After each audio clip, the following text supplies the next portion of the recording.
raha nyresaka hoe mikasika ny francophonie sy le filazana hoe marefy le sécurité rehefa mivoaka vaonaexbe iny aza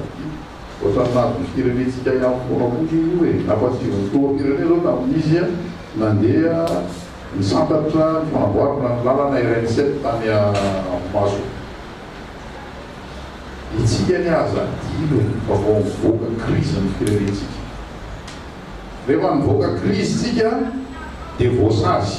dikan'izany crise zany pani voasazy tsika teo amin'ny lafiny économique voasazy tsika teo amin'ny lafiny financier voasazy tsika teo amin'ny lafiny politique tsy nahazo mivezivezy tany velany tany mihitsy ny malagasy mpitondra malagasy voasazy tsika teo amin'ny lafiny diplomatique fifandraisany miraisam-pirenena ohatran'izany koa amin'ity annexe B ity voasazy tsika tamin'le annexe B ary dia nanao plan de redressement rehefa mitantana ny ministère ny fitaterana ny tenanay hatramin'ny taona telo amby folo efatra amby folo sy roa arivo dia nisy tetika napetraka plan de redressement ary zay plan de redressement zay no contrat ny fanaovana tamin'ny DGNACM am'izao fotoana zao satria tamin'ny andro raiky ihany koa nilena azy tamin'ny maha DGNACM azy hoe ity plan hoe tikatra ny contrat anao dia mamoaka ny Madagasikara amin'io annexe B aizany plan ahafahanao zany sy ahafahana mandrefy fa hoe bosy tokoa amin'ny fialana amin'le annexe B isika hitanareo rotona sy tapany tafiorina naverina hitapana ministère ny fitaterana ny tenanay dia tosan'Andriamanitoa DG Soavatsara ny fanatanterahana an'izay le plan ialana tamin'ny annexe B zay tafavoaka tamin'ny annexe B tsy hoe ny tiako ampatsivona amin'izany dia zao tsy hoe manao claquage hoe kakakla iny izy teo manapoka tanana ohatran'izay fotsiny tsika manapoka droit rehefa hoe vita ny crise vita ny sortie de annexe B dia hoe tonga dia milamina ny zavatra rehetra tsy zany velively mbola mila fanoizana an'le asa ary ny tena fanambytsika amin'izao fotoana zao dia fanamby hoe le nahafahana mivoaka tao anatin'ny annexe B zay ny mba tsy hiverenana izay intsony mila zany le niveau de sécurité sy niveau de sûreté ary mila ihany koa le autorité amin'ny aviation civile ho amafisina satria zay le miteraka amin'le olona nafitratsika tao anatin'ny annexe B hoe tsy nahavita ny asa ny aviation civile amin'ny maha aviation civile maha contrôleur azy mampanao azy suivi sy ny karazany tsy vita amin'izay zay no natonga an'ireo roplan mer Madagasikara satria tsy nisy ny contrôle dia misy défaillance ny roplan dia ny any velany no mahita ny défaillance vatsika amin'izao fotoana zao manana ny compétence tsika anao an'izany tsy kepo ihany dia efa afaka miteny hoe tsy afaka mivole io roplan io ary tsy ny roplan mer Madagasikara ihany fa zay fiaramanidina famovoe eto amintsika compagnie fitaterana anapakapaka famovoe eto amintsika dia ananan'ny ACF zay autorité sy le compétence zay mboso amin'izany tsika ary raha miresaka hoe mikasika amin'ny francophonie dia tsy maintsy misy ary izy tsy ny francophonie fotsiny araka ilay tenaiky teo fa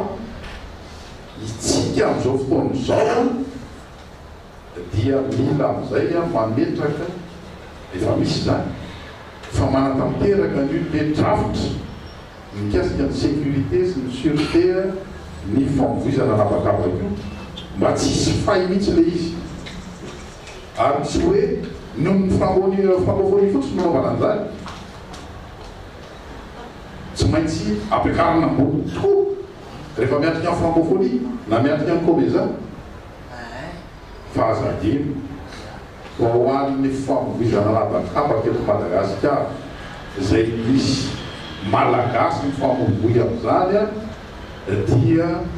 mentiky ny ahazo niveau de sécurité sy niveau de sûreté araka ny tokony ho izy koa ny malagasy zay mifamezivezy amin'ny famovoizana anapakapaka marina hoa fa tsy maintsy misy mesure particulière ho raisina hiatrehana an'ireny rencontre sommaire ary tsy ny francophonie fa ny comezao ny comezao ary tsika manoloran'izany dia efa misy ireo le fandiniana iarahana amina firenen-kafa mba hahafahantsika zany tena mampisiantoka ny fifehezana an'izany sûreté sy sécurité izany zay izy amin'ny lafiny akapobe fa ome koa tale généralny ACM anampy amin'le fampipoizana fanazavana mikasika tokony aletonona tokoa le fantariny satria zava-misy zany misy firenena ao Afrika eo fa tsy tombontsika tongava ny anarany nivoaka tamin'ny Alexa be afaka rotaona tateorina nianjera tany amin'ny Alexa A zany hoe mbola ratsy kokoa zany satria tsy tsara mifototra zay natao napetraka mba ho zavatra maharitra no apetraka tsika raha nametraka io fototra io dia mitsinjo ny hoe ahoana ny anamafisanorona zany fikajiana ny sécurité zany tsy hoe fotsiny hoe ahoana ny fomba iarahantsika ao anatin'ny Alexa be marina fa zay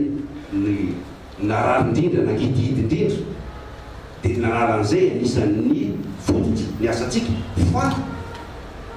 ny tena zava-dehibe indrindra dia ny hoe ahoana no anamafisanorona zany hoe sécurité ny opération aérienne zany eto Madagasikara dia misy asa fototra anankitelo napetraka voalohany indrindra aloha dia napetraka ny lalàna na ny texte législatif zay mife ny fitantanana ny anapakapaka eto Madagasikara tsy maintsy mipetraka io vao afaka manorona fomba fanao samihafa na procédure ny ACM efa mipetraka zany tamin'ny fotoana faharoa arakaraka an'izany ilaina ary tsy afa mandeha mihitsy raha tsy misy ny ressources humaines na ny olona afaka manao le asa araky ny fanampatsahiviny andriamatoa ministra teo zany hoe tsy maintsy natao ny fampiofanana ireo teknisiana nametraka azy amin'ny toerany ary nampitombo nampiakatra ny fahafantarany fahaizany manao an'le asa